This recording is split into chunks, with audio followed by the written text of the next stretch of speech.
Assalamualaikum warahmatullahi wabarakatuh. Bismillahirrahmanirrahim. Alhamdulillahi rabbil alamin. Wassalatu wassalamu ala ashrafil anbiya'i wal mursalin nabiyyina Muhammadin wa ala alihi wa sahbihi ajma'in. Rabbi shrah li sadri wa yassir li amri wahlul 'uqdatan min lisani yafqahu qawli, amma ba'du. Puji dan syukur bagi Allah Subhanahu wa taala, Tuhan sekalian alam. Selawat serta salam atas Nabi kita Muhammad sallallahu alaihi wasallam, juga atas ahli keluarga baginda, para sahabatnya dan para pengikutnya sehinggalah ke hari kiamat. Alhamdulillah. Muslimin dan muslimat yang dirahmati Allah Subhanahu wa taala sekalian, alhamdulillah, syukur pada Allah, dan insya-Allah pada pagi ini kita bertemu di page Baitus Salam dan akan berbicara tentang satu topik berkait dengan zikrullah. Itulah zikir kepada Allah. Semalam saya tengok satu video lah sebagai mukaddimah, di mana ada orang rasa tak apa dan tak perlu untuk dia ikut apa yang diajar oleh Nabi sallallahu alaihi wasallam dalam zikir. Tengok dah video? Tak tengok? Dia kata kita ni, kita zikir. Lepas sembahyang kita zikir. Sebagaimana Nabi sallallahu alaihi wasallam pun zikir selepas sembahyang. Cuma Nabi ada zikir dia, kita ada zikir kita. Dia kata gitu. Dahsyat tuan-tuan, ada orang ni, dia boleh anggap tak apa. Nabi ada zikir Nabi, kita ada zikir kita. Yang penting Nabi solat, zikir pas solat, kita pun zikir selepas solat. Dahsyat tak pemikiran macam ni? Dahsyat. Dia anggap bahawa dia nak ikut kerangka Nabi secara umum saja. Dia tak nak ikut kerangka Nabi secara khusus atau detail. Sehingga dia kata tak apa, kita ada zikir kita, Nabi ada zikir Nabi. Yang penting sama-sama zikir selepas solat. Begitu juga dia kata Nabi baca surah Kahfi hari Jumaat, kita baca Yasin malam Jumaat. Jadi sama-sama baca Quran. Oh, berani tuan-tuan. Jadi dan nak kata benda tu bukanlah benda yang bid'ah, dia kata. Tak ingat dia sebut bahasa dia pekah juga, bid'ah kepala otak ke gitulah. Jadi dia rasa tak apa. Nabi baca Quran hari, Nabi ada hadis sebut surah Kahfi, walaupun ada perbahasan tentang riwayatnya. Tapi dia kata kita baca Quran surah surah Yasin. Mungkin orang tu tak ingat surah Kahfi, dia baca surah Yasin. Orang tak baca surah Yasin, dia baca Qul Huwallah. Tak apa, yang penting baca Quran ya. Dia rasa tak apa gitu. Sedang kita sebagai ahli sunnah wal jamaah, kita sangat suka mengikuti Nabi sallallahu alaihi wasallam harfan biharfin, satu huruf demi satu huruf, satu langkah demi satu langkah.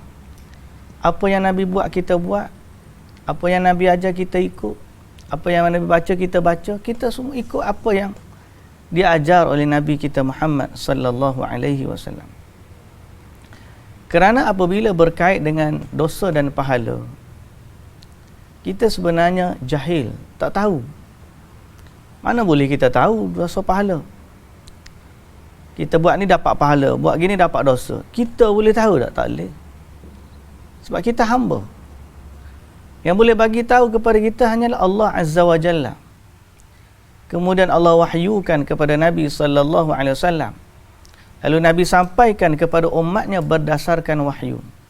Wa ma yantiqu 'anil hawa in huwa illa wahyun yuha. Adapun lain daripada Nabi sallallahu alaihi wasallam, kalau bercakap dosa pahala tanpa merujuk kepada Nabi sallallahu alaihi wasallam, maka dia adalah perkataan di atas hawa nafsu. Okay? Jadi kena hati-hati muslimin dan muslimat yang dirahmati Allah. Walaupun dalam soal zikir, apa yang kita nak zikirkan, kita kena kembali kepada Nabi kita Muhammad sallallahu alaihi wasallam. Hari ini perbahasan kita ialah tentang satu zikir yang istimewa. Zikir ni dipanggil hauqalah. Hauqalah. Penuhnya ialah la haula wala quwwata illa billah. Kena baca gini, jangan baca hauqalah. Macam orang kata baca basmalah. Basmalah tu ialah kalimah Bismillahirrahmanirrahim. Tak ada pula kita nak baca Quran kita kata basmalah. Tak ada. Kita kata Bismillahirrahmanirrahim, sama juga dengan la haula wala quwwata illa billah. Baik. Kefahaman tentang kalimah ini, kelebihannya serta faedah-faedahnya.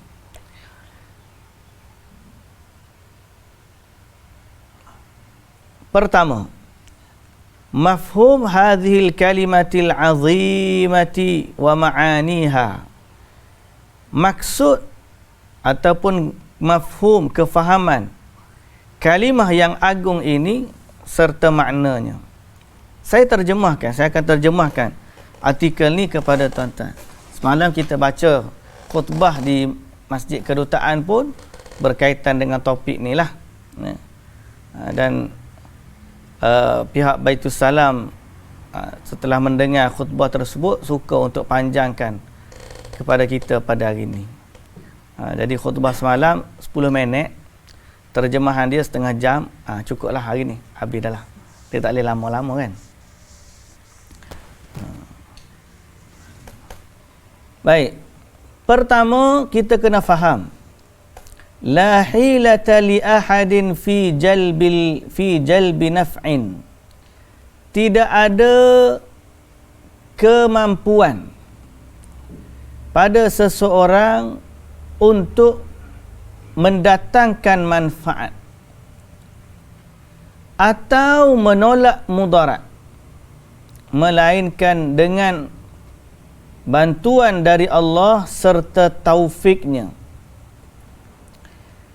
Dan tidak ada kekuatan untuk berpindah dari kekufuran kepada iman, dari kemaksiatan kepada taat, dari kehinaan kepada kebahagiaan, dari kesengsaraan kepada kebahagiaan, dari kehinaan kepada kemuliaan, dari sakit kepada sihat, dari fakir kepada kaya, dari kalah kepada menang, dari bala kepada sejahtera, dari takut kepada aman, dari jahil kepada ilmu. Tidak ada bagi seorang hamba kemampuan untuk menolak kemudaratan. Tidak ada kekuatan untuk mendapatkan kebaikan kecuali dengan bantuan dari Allah Subhanahu wa taala. Itu sebagai mukaddimah. Jadi maknanya seorang hamba tu sangat berhajat kepada bantuan Allah dalam semua urusan hidupnya. So kita highlightkan ya. Fal 'abdu muhtajun ila isti'anati billah. Seorang hamba sangat berhajat kepada isti'anah, iaitulah bantuan dari Allah Subhanahu wa taala. Sangat berhajat kita, sebab kita tak mampu nak buat belaka. Walaupun kita rasa kita kuat, aku tak apa, aku pandai, aku belajar dah macam mana nak buat gini. Aku boleh buat. Jangan meletakkan kemampuan itu pada kita. Sebenarnya kita mampu buat tu adalah dengan izin Allah. Kita mampu buat dengan izin Allah. Sebab tu bertawakallah kepada Allah dalam semua urusan, hatta dalam memperbaiki diri sendiri. Tuan-tuan, kadang-kadang kita nak buat benda baik, kita lemah. Kita belajar dah. kesihatan pun ada, akal fikiran pun ada, harta benda pun ada, tapi tak mampu nak buat baik hal kita nak tu. Pasal apa? Sebab kita tidak ada daya dan upaya melainkan dengan bantuan dari Allah. Sebab tu seorang hamba sangat berhajat kepada pertolongan Allah dalam semua urusan hidup dia. Sama ada dalam melakukan perkara yang wajib. Okey? Sawa'an kana dzalika fi fi'lil wajib. Pada perkara yang wajib, wal mustahabbat, atau benda yang sunat. Kita nak buat, sama ada benda tu wajib ataupun sunat, ataupun dalam meninggalkan perkara yang haram atau makruh, atau sabar di atas apa yang Allah Ta'ala takdirkan kepada kita di dunia, dan waktu kita nak mati atau selepas daripada kita mati, berada di alam barzakh dan hari kiamat, tidak ada seorang pun yang mampu memberikan kebaikan dan menolong kita dalam situasi tersebut melainkan Allah Subhanahu wa taala. Faman haqqaqal isti'anah, siapa yang merealisasikan sifat isti'anah, iaitu minta pertolongan dari Allah, fi dzalika kullihi a'anahu Allah, siapa yang minta tolong dengan Allah, nescaya Allah akan menolongnya. Fa kalimatu la haula wala quwwata illa billah, maka kalimah la haula wala quwwata illa billah kalimatun azimah, satu kalimah yang agung. Dia adalah kalimah istislamin wa tafwidin ila Allah azza wa jalla wa i'tirafin bil id'ani lahu, wa hiya kalimatun fiha tabarru'u min al hawli wal quwwati illa billah. Kalimah ni, kalimah la hawla wa la quwwata illa billah ni, dia adalah kalimah yang menunjukkan kita ni berserah diri kepada Allah. Kita ni menyerahkan urusan kita semuanya kepada Allah, dan menunjukkan kita terima apa saja yang Allah Ta'ala berikan kepada kita. La haula wa la quwwata illa billah. Dan dia menunjukkan kita berlepas diri dari semua kekuatan melainkan kekuatan Allah. Dan kita mengakui bahawa manusia ni tidak ada daya melainkan dengan izin Allah, dengan bantuan dari Allah. Jadi kalimah ni sebenarnya kalimah kita minta tolong. Cuma orang kita ni kadang-kadang dia jadi kalimah ni kalimah istirja'. Apa kalimah istirja'? Istirja' ni maknanya kalimah ayat mengeluh. Kena musibah, la haula wala quwwata illa billah. Budak ni dia ni la haula wala quwwata illa billah. Jadi ayat mengeluh. Padahal kalimah ni bukan ayat mengeluh. Kalimah ni kalimah minta tolong. Kalimah minta bantuan dari Allah. Sebab tu nanti kita akan baca beberapa tempat yang Nabi ajar, dan Nabi suruh kita baca kalimah ni, menunjukkan dia adalah sifat dia adalah lafaz permohonan, minta pertolongan dari Allah Subhanahu wa ta'ala. Jadi dia bukan kalimah sebagai gantinya inna lillahi wa inna ilaihi raji'un. Istirja' ni kalimah la inna lillahi wa, kena musibah, inna lillahi wa inna ilaihi raji'un. Tapi kalau orang tak faham kena musibah, la haula wa la quwwata illa billah. Dia jadi tukar. Ni malah ada pula orang tu dia ringkaskan. Dia kata la haula lillah, tidak ada daya kepada Allah. Ni jatuh. Kalau dia sengaja memang niat gitu, boleh jatuh kufur dia. Pasal apa? Dia menafikan keupayaan dari Allah. Sepatutnya nafi keupayaan daripada kita. Kena hati-hati. Okay, kalimah sebenar kalau kita kena musibah, kita kata inna lillahi wa inna ilaihi raji'un. Adapun kalimah la haula wala quwwata illa billah ialah kalimah minta tolong. Di mana apabila kita berdepan dengan sesuatu kita tak mampu nak buat dah, kita kata la haula wala quwwata illa billah. Kita rasa lemah dah kita ni. Kita berkata la haula wala quwwata illa billah. Sama ada kita minta bantuan dari urusan dunia ataupun urusan akhirat. Urusan dunia ataupun urusan akhirat. Maka hendaklah dia kata kalimah ni bila-bila waktu yang dia rasa perlu kepada bantuan dari Allah Subhanahu wa taala. Kerana Nabi sallallahu alaihi wasallam menyebut dia termasuk daripada khazanah syurga. Bila sebut khazanah syurga, maknanya pahala yang didapati daripada kalimah ni sangat besar. Dan tidak ada orang yang tahu besar mana pahala kalimah tersebut melainkan Allah Subhanahu wa taala. Melainkan Allah Subhanahu wa taala. Baik muslimin dan muslimat yang dirahmati Allah Subhanahu wa taala sekalian.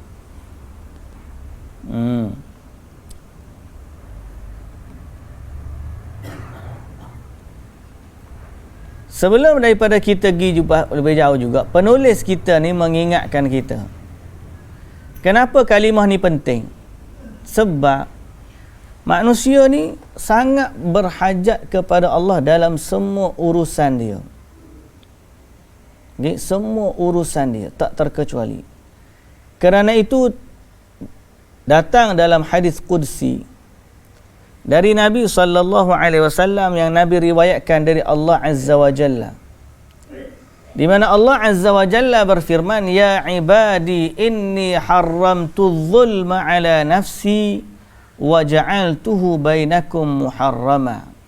Wahai hambaku, sesungguhnya aku haramkan kezaliman atas diriku dan aku jadikan sesama kamu zalim itu haram. Fala tadzalamu, jangan kamu saling zalim menzalimi.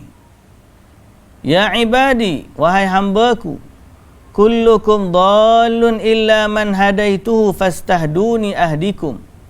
Wahai hambaku, semua kamu ni adalah sesat kecuali siapa yang aku hidayahkan kepadanya.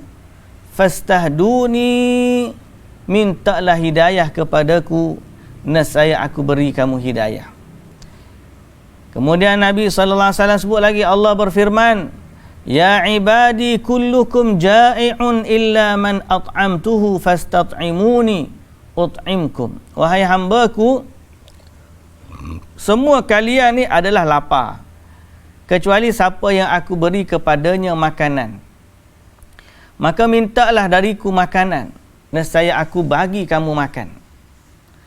Allah Ta'ala kata lagi, ya ibadi kullukum 'arin illa man kasautuhu fastaksuni aksukum. Wahai hambaku, semua kamu ni bertelanjang, tak ada pakaian kecuali siapa yang aku pakaikan kepadanya. Betul lah, kita lahir ada pakaian tak? Tak ada. Lahir tu orang panggil bertelanjang, bogel, tak ada pakai pampers pun. Tiba-tiba Allah Ta'ala yang bagi kepada kita pakaian. Kita ingat tu, nikmat Allah Ta'ala bagi kepada kita. Allah Ta'ala kata lagi, wahai hambaku, innakum tukhti'una bil-laili wan-nahar wa ana aghfiru dzunuba jami'a. Wahai hambaku, kamu buat dosa siang dan malam, tapi aku mengampunkan semua dosa. Maka mohonlah keampunan dariku, nescaya aku ampunkan kamu. Panjang hadis ni. Dan wahai hambaku, wahai hambaku, kamu tidak akan dapat memberi kemudaratan kepadaku sebagaimana kamu juga tidak dapat memberikan manfaat kepadaku. Lalu Allah Ta'ala kata, wahai hambaku, kalau yang awal dari kamu serta yang akhir, jin dan manusia, semuanya berada di atas hati seorang lelaki yang paling bertakwa di kalangan kamu, tidak bertambah juga yang demikian itu dalam kekayaanku sedikit pun. Wahai hamba-Ku, kalau yang awal di antara kamu dan akhirnya, serta manusia dan jin, berada di atas hati seorang lelaki yang paling jahat di kalangan kamu, tidak juga berkurang kekayaanku sedikit pun. Wahai hamba-Ku, kalaulah yang awal dan akhir dari kamu, jin dan manusia, atau manusia dan jin, semuanya berkumpul di satu tempat, dan semuanya minta denganku permintaannya, lalu aku tunaikan semua permohonannya, tetap tidak akan berkurang harta yang ada di sisiku, melainkan seperti sebatang jarum dimasukkan ke dalam lautan yang luas. Wahai hamba-Ku, sesungguhnya amalan kamulah yang aku hitung, kata Allah. Kemudian aku akan balas kepada kamu akan dia. Siapa yang mendapat kebaikan, pujilah Allah. Dan siapa yang mendapat selain dari itu, jangan dia cela, melainkan dirinya sendiri. Jadi muslimin dan muslimat yang dirahmati Allah, hadis panjang ni menunjuk kepada kita ni hamba sangat-sangat perlu kepada Allah Subhanahu wa ta'ala. Okay? Jadi antara lafaz kita ucapkan untuk kita menyatakan kepada Allah bahawa kita sangat perlu kepada bantuan Allah ialah lafaz la haula wala quwwata illa billah. Duduklah mana-mana, bacalah zikir ni, la haula wala quwwata illa billah. Kerana Nabi SAW sebut dia adalah perbendaharaan syurga. Dia adalah perbendaharaan syurga. Baik. Muslimin dan muslimat yang dirahmati Allah, kita nak tahu kelebihan dia dan bila nak baca. Bila nak baca la haula wala quwwata illa billah. Pertama kita tengok hadis yang diriwayatkan dari Abi Musa al-Ash'ari radhiyallahu anhu. Kata Abu Musa, satu hari kami duduk bermusafir bersama dengan Nabi sallallahu alaihi wasallam. Kami duduk bermusafir bersama Nabi sallallahu alaihi wasallam. Fakunna idza alauna kabbarna. Kami ini bila naik tempat tinggi kami takbir. Allahu akbar, Allahu akbar, Allahu akbar. Lalu Nabi SAW kata, irba'u ala anfusikum. Tenangkan diri kamu. Jangan kuat sangat. Fa innakum la tad'una asamma wala ghaiba. Tenangkan diri kamu kerana kamu tidaklah menyeru Tuhan yang peka lagi ghaib. Walakin tad'una sami'an basira. Akan tetapi kamu sedang berdoa atau kamu sedang menyeru Tuhan yang maha mendengar lagi maha melihat. Thumma ata alayya, kata Abu Musa, kemudian Nabi pun datang kepadaku. Wa ana aqulu fi nafsi la haula wala quwwata illa billah. Masa tu aku duduk kata dalam diriku la haula wala quwwata illa billah. Kemudian Nabi SAW yang datang kepada Abu Musa tadi, dia kata, ya Abdullah bin Qais, qul la hawla wa la quwwata illa billah fa innaha kanzun min kunuzil jannah. Nabi kata kepada dia, wahai Abdullah bin Qais, kamu katalah la hawla wa la quwwata illa billah, kerana sesungguhnya dia adalah khazanah dari khazanah syurga. Khazanah dari khazanah syurga. Jadi disebut sebagai perbendaharaan syurga. Kalimah la haula wala quwwata illa billah. Okey. Kemudian maknanya dalam hadis ni Nabi tak sebut baca bila-bila. Cuma Nabi suruh sebut secara umum. Bila-bila kita rasa dekat rumah, penatlah aku ni, nak buat lagu mana ni, la haula wala quwwata illa billah. Maknanya ayat tu kita minta bantuan dan pertolongan dari Allah. Minta bantuan dan pertolongan dari Allah Subhanahu wa taala. Yang kedua, hadis dari Abi Hurairah radhiyallahu anhu, qala kuntu amshi. Ada dalam hadis tadi, dalam hadis tak habis lagi tadi, tak habis lagi. Jadi Nabi katalah la haula wala quwwata illa billah, kerana sesungguhnya dia adalah harta dari perbendaharaan syurga. Au qala ala adulluka ala kalimatin hiya kanzun min kunuzil jannah. Atau Nabi kata, nak tak kalau aku tunjuk kepada kamu satu kalimah yang mana termasuk dari perbendaharaan syurga. Nak ke tak? Lalu Nabi kata, itulah la haula wala quwwata illa billah. Ni harta syurga ni Tuhan bagi kat kita. Baik.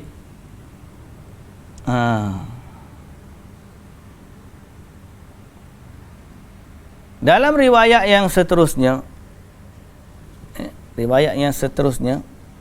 ni Sahih Bukhari dan juga Sahih Muslim. Tadi pun kita baca hadis ni. Kebetulan dalam kitab Lu'lu' wal Marjan tadi. Kata dia, Abu Hurairah radhiyallahu anhu, kuntu amshi ma'a Rasulillah sallallahu alaihi wasallam fi nakhlin li ba'd ahli al-Madinah. Aku berjalan dengan Rasulullah sallallahu alaihi wasallam dalam kebun milik sebahagian penduduk Madinah. Nabi dengan Abu Hurairah. Kemudian Nabi sallallahu alaihi wasallam bersabda, ya Abu Hurairah, wahai Abu Hurairah, halakal mukthirun, telah binasalah orang yang memperbanyakkan dalam kurungan harta. Illa man qala hakadha wa hakadha wa hakadha, kecuali siapa yang berkata demikian dan demikian dan demikian. Okey, kecuali siapa yang demikian dan maknanya orang yang mengeluarkan harta, infaknya dari belah kanan, dari belah kiri, daripada depan, dari belakang. Jadi orang ni tidak binasa walaupun dia banyak harta. Selain daripada dia, kalau banyak harta cuma tak reti nak infak, maka dia dipanggil halakal mukthirun.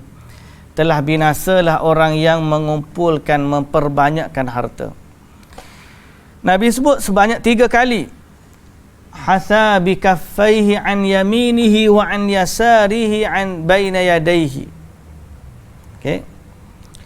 Wa qalilum mahum. Kemudian Nabi kata sikit ya sebenarnya.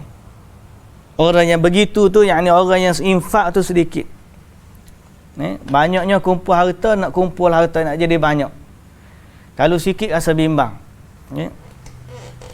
Faqala ya Abu Hurairah. Lepas tu Nabi sallallahu alaihi wasallam kata, wahai Abu Hurairah, ala adulluka ala kanzin min kunuzil jannah, hendakkah kamu aku tunjukkan perbendaharaan dari perbendaharaan syurga? Qultu bala. Abu Hurairah kata bahkan. Lalu Rasulullah sallallahu alaihi wasallam sebut, la haula wala quwwata illa billah wala malja'a minallahi illa ilaih. Okey. Ni juga menunjukkan kalimah ni boleh dibaca secara umum.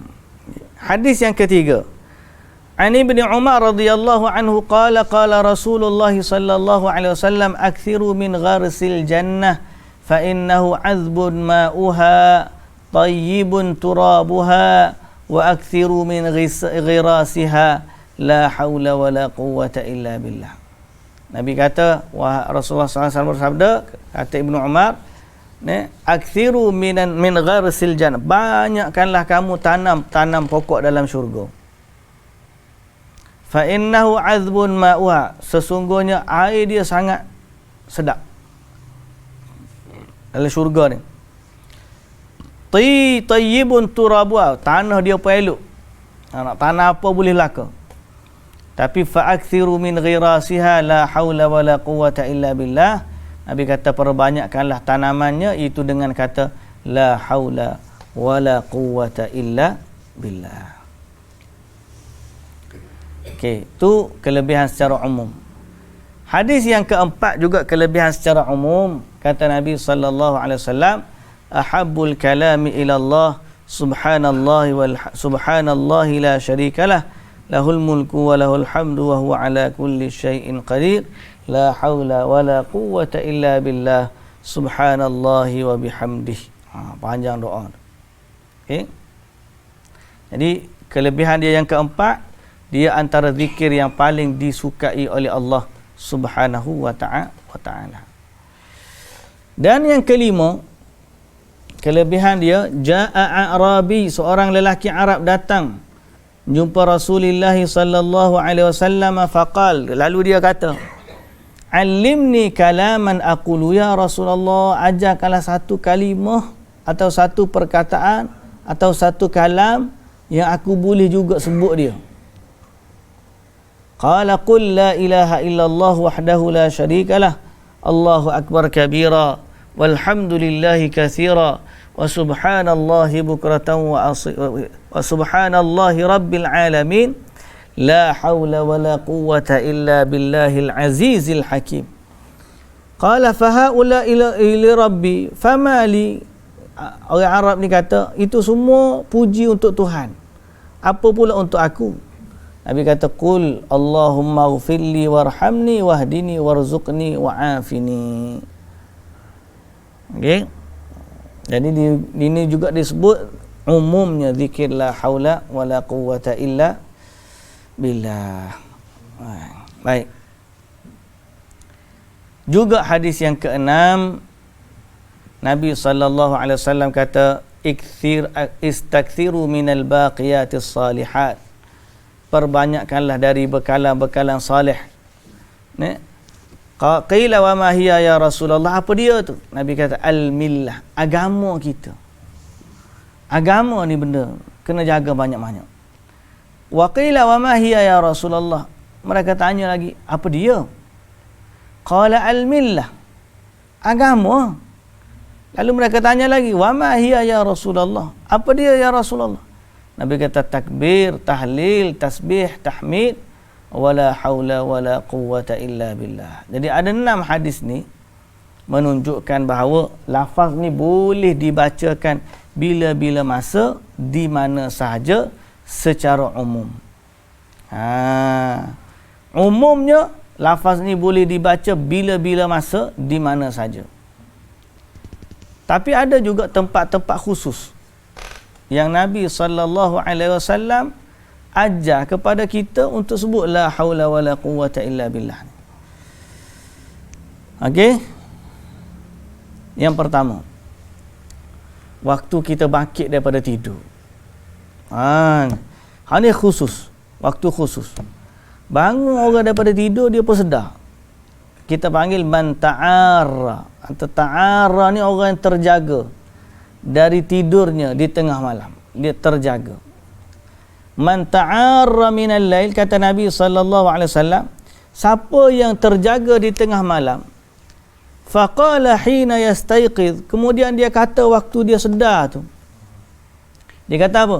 La haula ilaha illallah wahdahu la syarikalah, lahul mulku wa lahul hamdu wa huwa ala kulli syai'in qadir, alhamdulillah wa subhanallah wa la ilaha illallah wallahu akbar, wa la hawla wa la quwwata illa billahil aliyyil azim. Kemudian dia kata Allahumma ghfirli, au da'a, ataupun dia berdoa, nescaya doa itu akan dikabulkan. Dan kalau dia baru wuduk kemudian dia salat, nescaya salat itu akan diterima oleh Allah Subhanahu wa ta'ala. Jadi tempat yang khusus yang pertama ialah apa dia? Bangun tidur. Bangun tidur. Tempat khusus yang kedua, bila kita nak kata la haula wala quwwata illa billah, tempat khusus yang kedua ialah waktu kita keluar rumah. Waktu kita keluar rumah. Macam mana kita kata?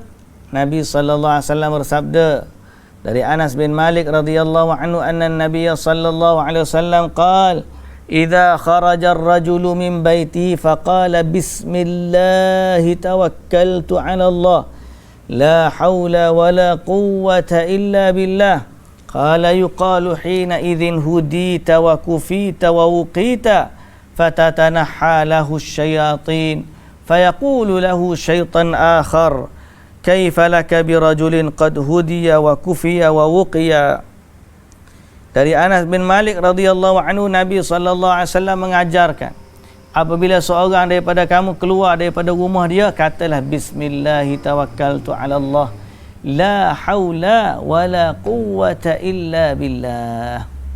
Pada waktu itu dikatakan kepadanya, saat ini kamu diberi petunjuk, kamu diberi kecukupan dan kamu dilindungi. Jadi sehingga ada syaitan satu ekor nak mari dekat dengan dia, maka berkatalah syaitan seorang lagi, seekor lagi, dia kata, nak macam mana orang yang sudah diberikan hidayah, kecukupan dan diselamatkan oleh Allah Subhanahu Wa Taala, nak kata apa lagi? Jadi ini nak menunjukkan bahawa kalimah ni boleh menghalang syaitan.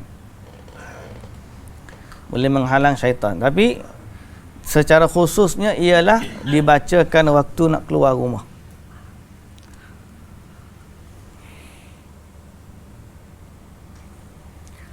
Dalam riwayat yang lain dari Abi Hurairah radhiyallahu anhu, kata dia dari Nabi sallallahu alaihi wasallam, seseorang lelaki, innar rajula idza kharaja min baitihi kana ma'ahu malakani muwakkalani bih. Seorang ni bila dia keluar daripada rumah dia, ada dua orang malaikat yang jaga dia. Fa idza qala bismillah, bila dia kata bismillah, dua malaikat tu kata hudita, kamu diberi petunjuk.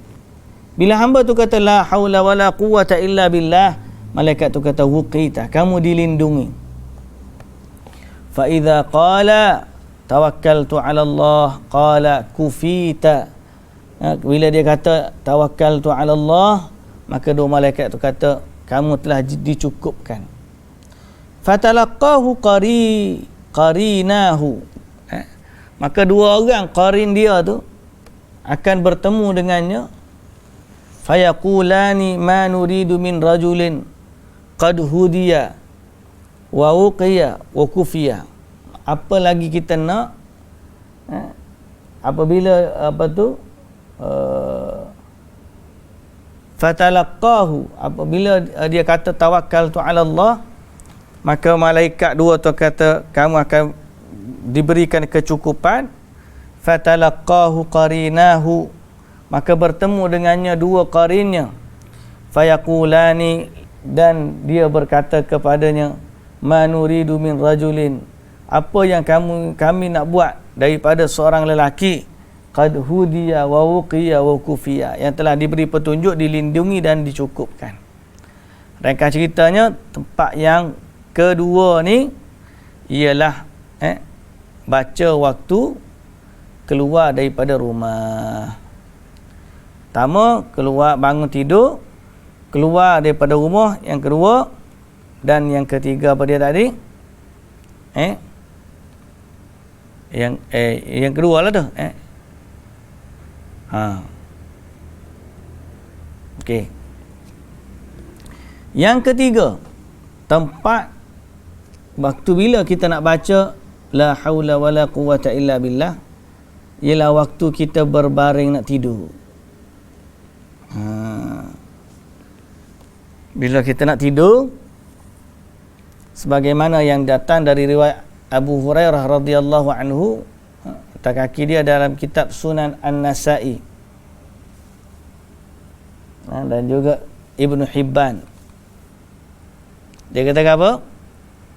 Nabi SAW bersabda, siapa yang kata waktu dia tidur di pembaringan dia, atas tilam tu dia baring, dia tidur, sebelum dia telak tu dia baca la ilaha illallah wahdahu la syarikalah lahul mulku wa lahul hamdu wa huwa ala kulli syai'in qadir, la haula wala quwwata illa billah, subhanallah walhamdulillah wa la ilaha illallah wallahu akbar, diampunkan dosa-dosanya walaupun sebanyak buih di lautan. Kelebihan banyak tuan-tuan kita nak buat. Ni sebelum tidur. Terjaga daripada tidur boleh baca juga. Okey. Hina ya'wil muslim ila firashi, tengah bangun tidur, tengah malam baca yang ni, nak tidur pun boleh baca juga yang macam. Yang kelima, yang mautin al-khamis, tempat yang kelima. Atau dalam bab yang khusus, yang keempat lah, tolak yang umum tadi. Fi adbaris salawatil mafruḍah, pada setiap selepas salat fardu.